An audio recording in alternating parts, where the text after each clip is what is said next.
It's time now for your weekly fishing reports and real-time outdoor news. This is the Southwest Outdoors Report. Hello everybody and welcome into this week's show and welcome to the first week in the month of September. That's right, it may still be hot right now, but very soon some of these cool fronts will sweep across our region. Surface temperatures in our lakes, rivers, and bays will begin to fall and the fish will be getting much more active. On today's show, we are going to seek to answer one question. How can you catch more bass in these upcoming fall months? And how will these cooler weather patterns affect the bass fishing? While I'm out doing that, we're taking you around the region for your weekly fishing reports from Louisiana, Oklahoma, Texas freshwater, and down along the Texas Gulf Coast. On this week's Lowrance Hot Lake of the Week, we'll be sharing with you what very well may be your best chance to catch smallmouth bass. On this week's Coast to Catch of the Week, we'll be showing you two giant crappie caught in the state of Texas. And we'll have much more in the next half hour. It's going to be fun, but first, let's get you back to the FSN studios. Julie kicks us off with this week's Weekend Planner. Hello everybody, the Salooner tables are predicting fair fishing on Saturday and good fishing on Sunday. Peak activity on Saturday will start at 5:15 a.m.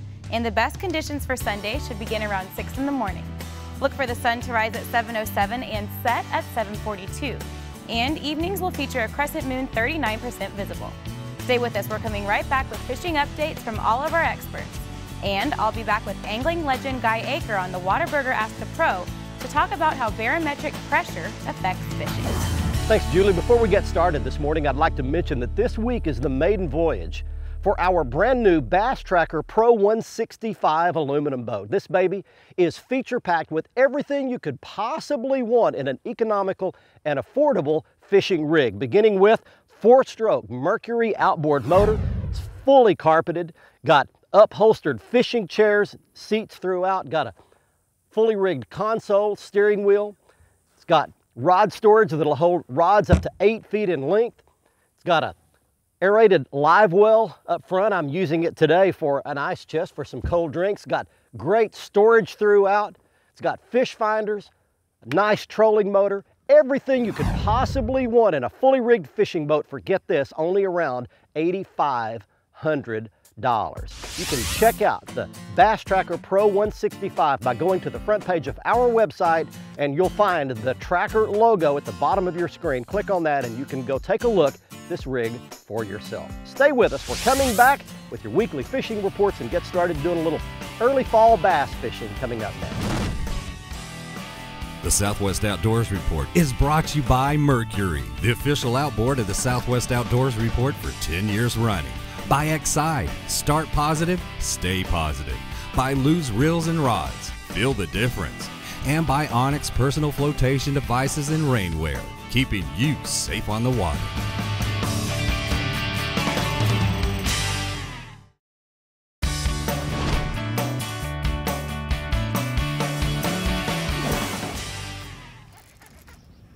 There is a bass right here. Come up and jump. Nice fish. Boy, strong. All right, and up you go. And there's a start. Hey, welcome back everybody. Your SOR talking about fall patterns for catching bass in our region right now. And we're gonna put that fish back if I can get this welded out of the top of him there. We'll talk about baits coming up in just a little bit. Back he goes. And let's start off with a question. When the air temperature begins to cool, which area of our lakes, rivers, and streams will cool first? Of course, the answer, the shallowest part. So, logically speaking, then let's talk about where the bass will be moving.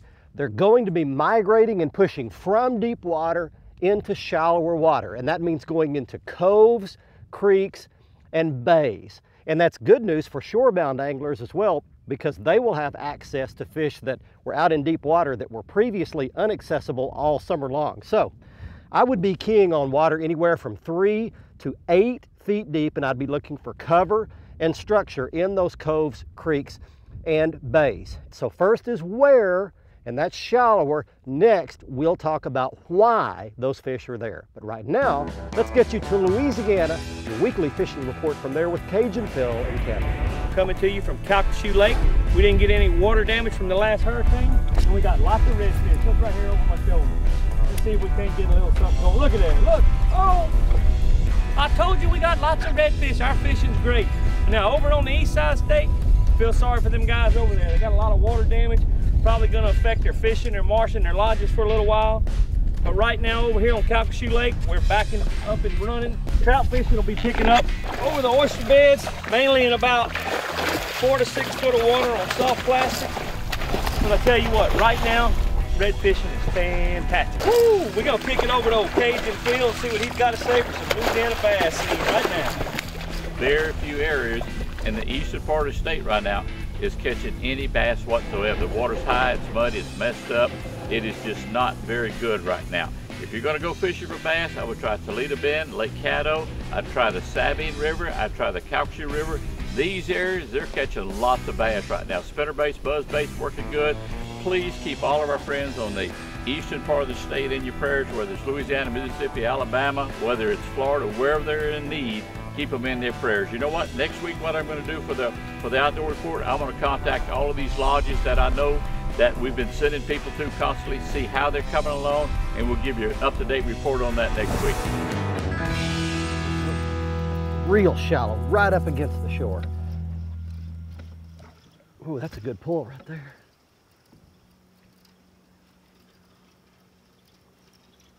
Man.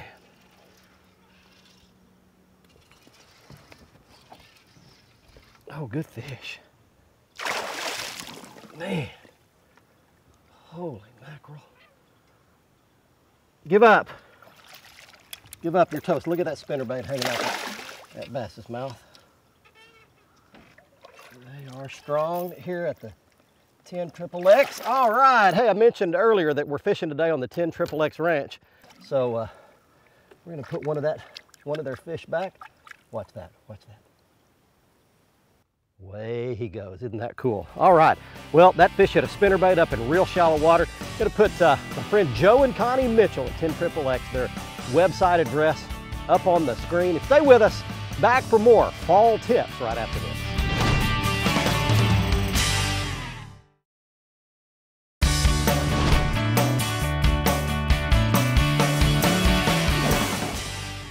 Oh, there's one. Hey, welcome back everybody, your SORs. Talking a little fall bass fishing on today's show. We began the show talking about good fish, where the fish are, where the bass are migrating to, shallow water. And the next thing we're going to talk about is why they're there. And ooh, I barely got him hooked, and you'll see I caught this one on a crankbait. There's a big old medium diving crankbait right there with a little lip on it. The reason these bass migrate up into these creeks and bays and coves up in 3 to 8 feet of water is because they're following the food, following the forage, following the bait fish. I'm going to put that fish back, get your bearings, and goodbye. All summer long, these bait fish, the little threadfin shad that get up to about 3-4 inches long and the bigger gizzard shad, have been balled up in huge clumps out in deep water in lakes all across our region. I want to show you what that looks like on the Lowrance HDS-10 back on my nitro fiberglass bass boat. They'll gang up out there anywhere from 20 to 70 feet deep, but as it begins to cool, those fish all push into the shore. They push into that shallow water, 3 to 10 feet deep, and the bass are right on their heels, following them right up into those coves, creeks, and bays. So that's the reason they're there, and you can now catch them on a moving bait, and we'll talk about what to catch them on and how to catch them coming up next. But right now, let's check in with Gary Dollahan, the Oklahoma Fishing and Lake Report for this week. About 8 miles southeast of Pryor, Oklahoma is Hudson Lake. Hudson's about 12,000 surface acre body of water. It's located in the middle between Grand Lake and Fort Gibson Lake on the Grand River system. And like those other two lakes, Hudson has a fine fishing reputation of its own. I visited there this week fishing with my son BJ, and we were joined by several other friends from Okmulgee all the way to Inola. We had a fun day on the water. Most of the boats reported catching good numbers of fish through the morning hours, and really catching those fish extremely shallow, talking about 3 feet and less. Most of the reports came from fish on the rocky points, the main lake rocky points, as well as some chunk rock back up in the creeks, but again 3 foot and less, with most of those fish coming on soft plastic. The biffle bug was good, the salt flicker produced well, and the new rattling crawler all caught fish on Hudson Lake. Now, one of the boats reported catching a good number of fish first thing that morning on the bluff there on the east side on a spinnerbait. As the day went on, the fishing did get a little bit tougher, but one of the boats reported going all the way back into a creek and catching a good number of fish, even at high noon, fishing isolated pieces of wood in the back of the creek. Hudson's a really cool lake that's got everything from crappie to blue cats to white bass, all species. It's a lot of fun to fish. BJ and I concentrated fishing the main rocky shoreline, and again, like the other boats, we were fishing extremely shallow. We were pitching soft plastics right against the bait, had a lot of fun, catching a lot of small fish, didn't catch many good fish. The best fish was caught by George Tolson and Tom Haynes. They had a couple in the 4-pound range. Good number of fish came in, 1.5 pounds to 3 pounds. A lot of fun on Lake Hudson. One thing about it, you can't catch them if you don't go. The Southwest Outdoors Report is brought to you by Nitro Performance Bass Boats. Fish your best in a Nitro. By Gene LaRue and Bobby Garland Lures. Quality soft plastic baits made in Oklahoma with American pride. By Whataburger, proud to serve it hot and fresh 24 hours a day. By Academy Sports and Outdoors, right stuff, low price, every day. And by Motor Guide Trolling Motors, engineering for anglers.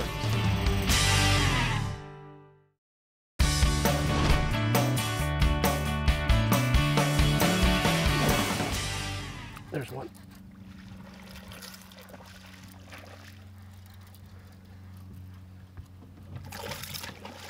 Jumper. Come in here. Man, he got a mouthful of that. And I want to show you what's going on here. That fish ate that crankbait way down in his mouth. We've talked about where the fish are, shallower. We've talked about why they're there. Food, bait fish, forage, moving up in that shallow water. Thirdly, you catch those fish now on a moving bait. Spinner baits, buzz baits, top waters, crankbaits, lipless rattling crankbaits. In fact, I've got a few of my favorites laid out here on the carpet. I'll show you what those look like. But those are the kind of baits that you can catch fish on heading into these fall months that you could not catch them on earlier in the summertime months when that water temperature was so hot. That one, a medium diving crankbait. Let that fish go back. Thanks for the business. I appreciate the little strike there, buddy. So what you want to do is completely switch your tactics. Go with faster moving baits, faster retrieve. Start off early in the mornings with your buzz bait, your top water, your chugger, your prop bait.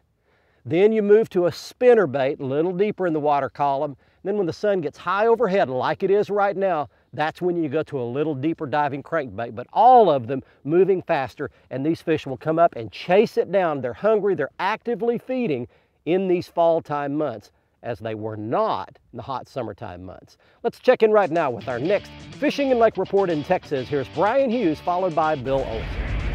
Hi everybody, and welcome to this week's Lone Star Lakes, brought to you by Brian Paul Custom Guitars. Now Brian's been hand building guitars in Texas for over 20 years, so if you or someone you know needs an axe this year, call Brian Paul Custom Guitars. We're going to go down to Lake Conroe where we're finding a great bite for bass, crappie, and catfish. And we'll start with the catfish.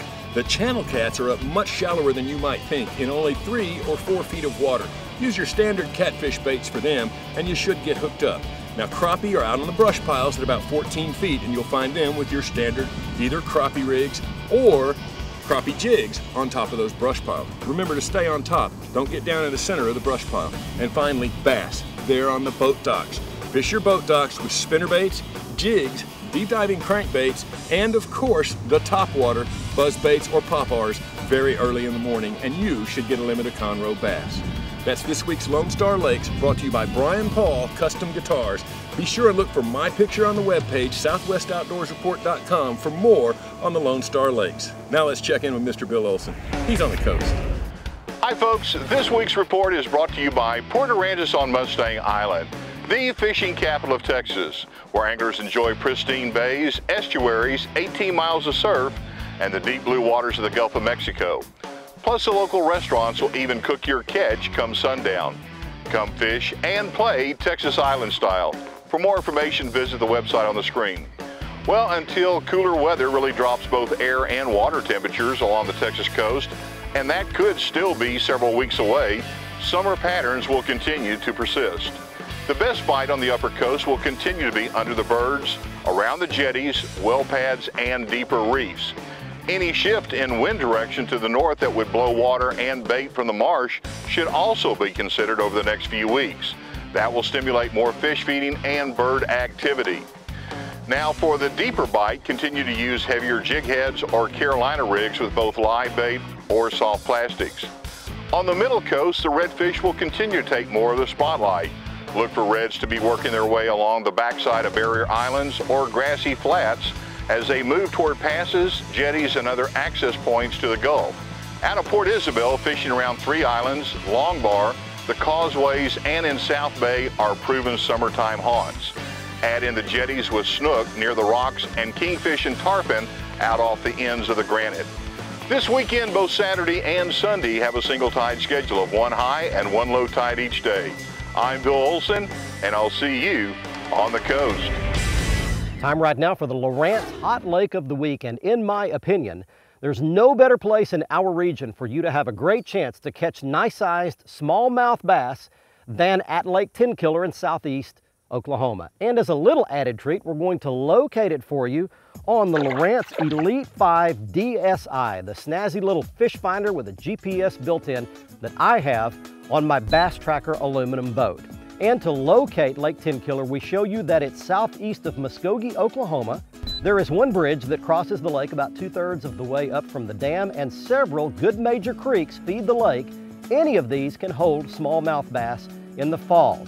The shad will migrate up these creeks as the water cools into shallower water, and we zoom in again to show you some detail on these.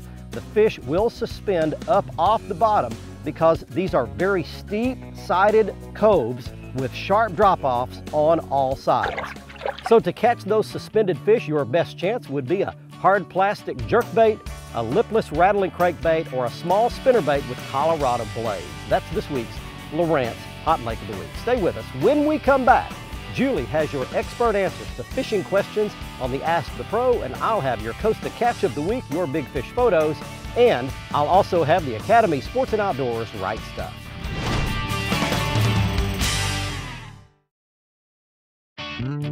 The Southwest Outdoors Report is brought to you by Tracker Boats, Fish the Finest, by Lawrence, and the all-new HDS Gen 2 with Structure Map Overview, by Stren Fishing Lines, the standard of dependability, by Costa Sunglasses, see what's out there, and by Academy Sports and Outdoors, right stuff, low price, every day. Welcome back, everyone. It's time for the Whataburger Ask the Pro. Our question this week is from Chris in Houston, who wants to know, how does barometric pressure affect fishing? For the answer, we checked with fishing legend Guy Aker. I think it's one of the biggest things that people overlook. You know, I've fished these tournaments for 36, 37, almost 37 years, and it seems like every time you have a low pressure, it's like it turns the fish loose, they eat, they feed. High pressure puts them down there real tight and they're hard to catch. You got to adjust. You know, that's a lot of times you catch them on top water when low pressure comes in and they're real active. Then when that high pressure comes in, you got to take a jig or a tube or something and put it down in there and feed it to them. So it means a lot. If you have a question for one of the pros, just visit our website at southwestoutdoorsreport.com, click on the Ask the Pro link, and send us your information. Have a great weekend, everyone. Now back to Barry for the Costa Catch of the Week. Time now for the Costa Catch of the Week, and congratulations this week to Josh Todd of Tulia, Texas, showing 2 beasts. These are huge crappie, 16 and 17 inches long. He caught out of Miller's Creek Reservoir. Josh wins his choice of any pair of Costa sunglasses, including this month's frame style of the month, Switchfoot.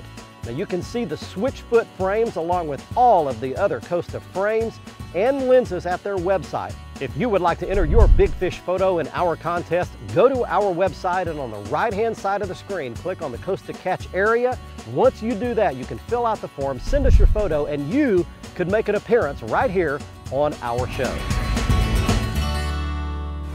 Next up, it's time for the Academy Sports and Outdoors Right Stuff feature, the right gear for your fishing trip.